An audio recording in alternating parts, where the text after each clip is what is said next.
چل کے جا رہے ہیں کس کے پاس؟ سیدنا عثمان ذی النورین کے پاس۔ سیدنا عثمان پریشان تھے، کہتے ہیں میں نے ابھی نکاح نہیں کرنا، خاموش ہو کے چلے گئے۔ پھر یار صدیق اکبر کے پاس گئے، انہوں نے بھی جواب دیا کہ میں نے نکاح نہیں کرنا۔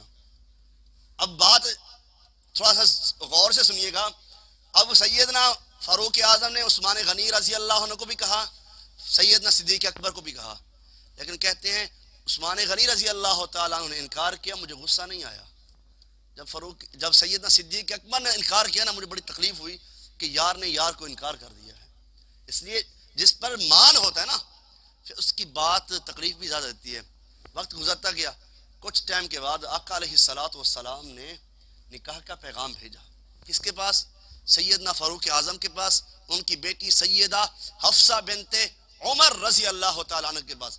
جب نکاح ہو گیا، اب ملاقات ہو رہی ہے سیدنا صدیق اکبر کی اور سیدنا فاروق اعظم کی۔ کہتے ہیں یاد ناراض نہ ہو، بات یہ ہے کہ آقا نے ایک وقت کہا تھا کہ میں فاروق اعظم کی بیٹی سے نکاح کرنا چاہتا ہوں، آقا نے مجھے راز بتایا تھا۔ صدیق تو پھر رازدان ہے نا آقا کا، صدیق آقا کے راز کو کیسے فاش کر سکتا تھا؟ تو یہ نبی کا سارا جو صدیق کا گھرانہ ہے، حضور کا سارا دیوانہ ہے، نبی کا سارا دیوانہ ہے، اور صدیق کا سارا گھرانہ حضور کا رازدان ہے۔ ایک نہیں کئی مثالیں ایسی ہیں۔ اب اتنی آل ابو بکر کے اندر برکت اللہ نے ڈالی۔ بڑی اختصار کے ساتھ بتاتا چلوں، یہ جو آج کل آپ تیمم کرتے ہیں، یہ کس طرح سہولت ملی ہے؟ کبھی یہ بھی سوچا کریں یہ کن لوگوں کی وجہ سے ملی ہے؟ سردیوں کے موسم ہے نا، بیمار بندہ ہو تیمم کر کے وہ نماز پڑھ لے، اس کے لیے اتنے اس سے بڑی آسانی اور کیا ہو سکتی ہے؟ صحابہ واپسی کسی سفر پہ واپسی آئے، ایک جگہ پڑاؤ ڈالا، وہاں پر امی عائشہ صدیقہ مومنوں کی ماں رضی اللہ تعالیٰ عنہ، ان کا ہار گم ہو گیا۔ اس کو ڈھونڈتے ڈھونڈتے کافی ٹائم لگ گیا۔ اب پڑاؤ وہیں پہ ڈالا، کہتے صبح کی نماز پڑھ کے پھر روانہ ہوں گے۔ ہار نہیں ملا، کیونکہ آقا غیب نہیں جانتے تھے۔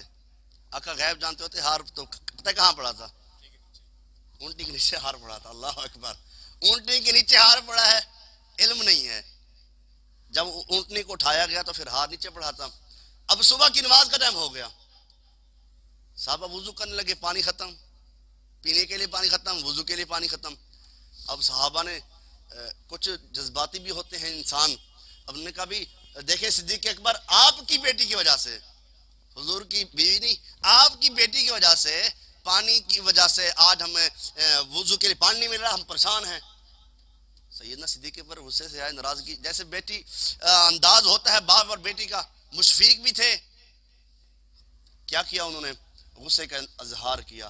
تو اللہ رب العزت نے یہ انداز دیکھا تو کائنات کے امام پر قرآن نازل کر دیا کہ اے نبی، آپ اپنی امت کو کہہ دیں کہ آج کے بعد اگر ان کو پانی نہ ملے تو تیمم سے، مٹی سے وضو کر کے نماز پڑھ لیا کریں۔ تو آج بیمار ہے بندہ، تکلیف میں ہے، تو یقیناً اس کو آل ابو بکر کے لیے دعا کرنی چاہیے، ان پر سلامتی کی دعائیں بھیجنی چاہیے، جن کی وجہ سے آج ہمیں آسانی ملی ہے۔ تو صحابہ کہہ رہے تھے اے آل ابو بکر، تم کتنے خوش نصیب ہو، رب نے تمہاری وجہ سے ہمارے اوپر کتنی برکتیں نازل فرما دی ہیں۔ یہ تو ایک ہے، کئی ایک میں گنوا سکتا ہوں، اتنا ٹائم نہیں ہے کہ جمعہ میں نے آج پڑھایا۔ ابھی آپ اگر مجھے آپ کہیں تو میں پورا گھنٹہ 2 گھنٹے مسلسل میں شان صدیق اکبر بیان کرتا رہوں گا، وقت ختم ہو جائے گا، شان ختم نہیں ہو سکتی، الفاظ ختم ہو جائیں گے میرے، لیکن ان کی شان ختم۔ سننے والے یقیناً یار غار کا جو ایمان ہے، پتہ ہے اس نے جو ایمان لایا، ساری دنیا نے پہلے حضور کی کیا کی؟ تحقیق کی، مخالفت تو سب نے کی، لیکن جس نے ایمان لایا نا، جو اس نے پہلے تحقیق کی ہے۔ اب بندہ کوئی چیز لینے جائے نا، پہلے تحقیق کرتا ہے، یار یہ چیز فائدہ مند ہے، یہ کھانے والے سے کہیں خراب تو نہیں ہے، یا کوئی بھی کسی کے ساتھ بندہ کاروبار کر رہا ہے پہلے چیک کرتا ہے اس کو۔ اللہ کی قسم، صدیق واحد شخصیت ہے جس نے سب سے پہلے تصدیق کی پھر تحقیق کی ہے۔ اس لیے اللہ نے بھی آسمان سے لقب جاری کر دیا کہ آج کے بعد روح زمین پر ابو بکر کو صدیق کہا جائے گا۔ یہ ہے اصل مقام جو اللہ نے آپ کو عطا کیا۔ اکثر میں کہتا رہتا ہوں کہ عمر، عثمان، علی سبھی لاجواب ہیں، عمر، عثمان، علی سبھی لاجواب ہیں، مگر عقیدتوں کے باب میں صدیق لاجواب ہے۔ جب عقیدے کی باری آتی ہے، جب خرچ کی باری آتی ہے، جب وفاداری کی بات آتی ہے، جب صلہ رحمی کی بات آتی ہے، سیدنا صدیق اکبر سے بڑھ کر صلہ رحمی کرنے والا کوئی ہے ہی نہیں۔ ان سے زیادہ مسجد نبوی کے لیے سب سے پہلے خرچ کس نے کیا ہے؟ سیدنا صدیق اکبر نے کیا۔ سب سے پہلے 40,000 درہم آقا کی جھولی میں ڈالنے والا سیدنا صدیق اکبر ہے۔ اس کے پیسے سے سب سے پہلے مسجد نبوی بنائی گئی۔ تو کیسا مقام ہوگا، کل جنت کے وہ مالک ہوں گے۔ اللہ نے کتنا ان لوگوں کو پروٹوکول دیا ہے۔ حضرات، سیدنا صدیق اکبر کی شان میں آج 22 جمادی الثانی ہے، آج 22 جمادی الثانی ہے، ان کی وفات کا دن ہے۔ آج ہم ان کو خراج تحسین پیش کرتے ہیں۔ اللہ جہاں سیدنا صدیق اکبر لیٹے ہیں ان پر کروڑوں رحمتیں نازل فرمائے۔ یہ دعا کیا کرو ان کے لیے جن کی بدولت امام وقی بہت بڑے امام گزرے کہتے ہیں اگر صدیق نہ ہوتے تو اسلام باقی نہ رہتا۔ صدیق اسلام کا دروازہ ہے۔ دیکھیں صدیق کی سخاوت کی بات آئی ہے تو ایک بات یہ بھی کرتا چلوں، انشاءاللہ اسی ہی مہینے کے اندر میں نے پہلے بھی آپ لوگوں کو بتایا ہے کہ مسجد کی تعمیر شروع کر رہے ہیں، مسجد کی تعمیر شروع کر رہے ہیں۔ اور جس نے نبی علیہ الصلوۃ نے فرمایا من بنا للہ مسجدا بنا اللہ لہ بیتا فی الجنہ، جس بندے نے دنیا کے اندر اللہ کا گھر بنایا اللہ جنت کے اندر اس بندے کا گھر بنائیں گے۔ یہ ایمان ہے ہمارا۔ تو اگر کسی نے ایک اینٹ بھی خرید کر دے دی نا تو سمجھ لیں اس کا حصہ چلا گیا۔ جہاں تک میرا یہ پیغام جا رہا ہے، ماؤں تک، بہنوں تک، بھائیوں تک، دوستوں تک، عزیزوں تک، رشتہ داروں تک، جہاں جہاں صدیق کے چاہنے والوں تک میرا پیغام جا رہا ہے، یہ مسجد کا یہ کام شروع کرا رہے ہیں انشاءاللہ۔ جو بھی اس میں حصہ ڈالے گا یقیناً اس بندے کا محل اللہ جنت میں بنا دیں گے۔ اس کا اکاؤنٹ نمبر بھی، مسجد کا اکاؤنٹ نمبر بھی ہے، وہ بھی ہم اس پیج کے اوپر ڈال دیں گے۔ اور یقیناً آپ کی دی ہوئی امانت ایک ایک روپیہ انشاءاللہ ہمارے محترم حاجی صاحب بیٹھے ان کے پاس لکھا ہوا ہے۔ اور یہ جو بھی، اس کا مطلب یہ نہیں کہ فاروق اعظم نے خرچ نہیں کیا، اس کا مطلب یہ نہیں کہ سیدنا عثمان غنی کو پتہ ہے غنی کا لقب کیوں ملا تھا؟ تبوک کے میدان میں حدیث کے اندر آتا ہے سیدنا عثمان غنی نے اتنا مال خرچ کیا، آقا فرما رہے تھے زبان مبارک سے، برکت والی زبان سے آقا کہہ رہے تھے عثمان آج کے بعد اگر کوئی نیکی نہ کرے پھر بھی عثمان جنتی ہے، ما ذر عثمان ما عمل بعد اليوم۔ اس تبوک کے میدان میں آقا کہتے ہیں سیدنا عثمان غنی کو 8 دفعہ جنت کی گھنٹی دی تھی، 8 دفعہ، اتنا مال خرچ کیا۔ تو اہل بیت کے تو کیا ہی کہنے۔ حضرات سیدنا علی المرتضیٰ وہ شخصیت ہیں جو اپنی بھوک کو چھوڑ دیتے تھے، دوسری کی بھوک کو دوسروں کو کھلایا کرتے تھے۔ وَيُطْعِمُونَ الطَّعَامَ عَلَىٰ حُبِّهِ مِسْكِينًا وَيَتِيمًا وَأَسِيرًا۔ یہ مساجد بنانا، یہ مدارس بنانا، یتیموں مسکینوں کو، قیدیوں کو کھانا کھلانا کن کی سنت ہے؟ آقا کی سنت ہے، آقا کے اہل بیت کی سنت ہے۔ اس پر عمل کرنا چاہیے۔ یہ خرچ کرنا اصحاب کی سنت ہے۔ تو یقیناً جہاں تک میرا یہ پیغام جاری ہے، آپ پیسے کے مد میں دے سکتے ہیں، آپ سامان لے کر بھی دے سکتے ہیں۔ میں نے جمعہ میں بھی آج کہا تھا کہ کوئی سیمنٹ لے کر دینا چاہے، کوئی بجری، کوئی سریا، جو چیز ضرورت ہے مسجد کے لیے۔ وہ ایک واقعہ آپ نے سنا ہوگا، بڑا مشہور واقعہ ہے کہ ایک شخص نے مسجد بنائی، سعودی عرب کا واقعہ ہے۔ تو اس نے مسجد بنانے کے بعد مسجد بھی بنا رہا تھا، تو اس نے کہا کہ میں اکیلا ہی مسجد بناؤں گا تاکہ جنت میں میرا اکیلا ہی محل بن جائے، میرا اکیلا محل بن جائے۔ خواہش ہوتی ہے ہر انسان کی۔ اب ہوا یوں، ایک دن مسجد کے لیے ایک بیلچہ وغیرہ ضرورت تھا جو وہ کام والوں کو نہیں مل رہا تھا، تو انہوں نے ساتھ والے ہمسائے سے بیلچہ لیا۔ تو اس کا مطلب یہ ہے کہ جو ہمسائے ہیں وہ مسجد کا خیال بھی رکھا کریں۔ صرف مسجد کے ساتھ گھر بن جائے بہت بڑا ایک اللہ کا احسان ہے، تو پھر مسجد کے معاملات بھی ان کو دیکھنے چاہیے نا۔ ہمسائے کا حق ہے نا اللہ کے گھر کی خاص خیال رکھیں۔ اب وہ جب انہوں نے اس عورت سے بیلچہ وغیرہ لیا تو جو کام کرنا تھا وہ کر لیا۔ اب اس بندے جب وہ ایک دن اس کو خواب آیا، اسے جنت میں اللہ نے اس کا محل دکھا دیا۔ سبحان اللہ، اللہ نے جنت کا اس کو جو جنت میں محل بنایا تھا اس کو دکھا دیا۔ اس کے ساتھ ہی سامنے اور بھی اسی طرح کا محل تھا۔ بندہ بڑا بے چین ہوا، یار مسجد میں نے اکیلے بنائی ہے، میرے آمنے سامنے مقابلے میں محل بنا دیا، سارا پیسہ میں نے خرچ کیا ہے۔ جیسے انسان کی سوچ ہوتی ہے۔ کچھ اگلے دن پھر اس نے جا کر خبر لی، جو مزدور وہاں کام کر رہے تھے، پوچھا مستری سے یار یہ کیا مسئلہ ہے، ایسا کوئی ہے کہ مسجد کے اندر کسی اور نے پیسے دیے ہوں یا کوئی سامان دیا؟ انہوں نے کہا میں یاد نہیں ہے، لیکن ایک دن بیلچا وغیرہ ضرورت تھا تو ہم نے ساتھ والے ہمسائے عورت سے لیا تھا، تو اسی کی وجہ سے وہ کام ہمارا ہو گیا۔ پھر اس کو سمجھ آئی کہ اللہ نے، میں نے پوری مسجد بنائی، میرا بھی محل بنا دیا، اس نے ایک بیلچا خرچ کیا، اللہ نے اس کا محل بھی جنت کے اندر بنا دیا۔ ایک بیلچے والے اس کیا کہ ایک بندے نے اینٹ لگا دی مسجد کے لیے، تو اگر اخلاص ہے تو اللہ اس کا محل بھی جنت میں بنا دے گا۔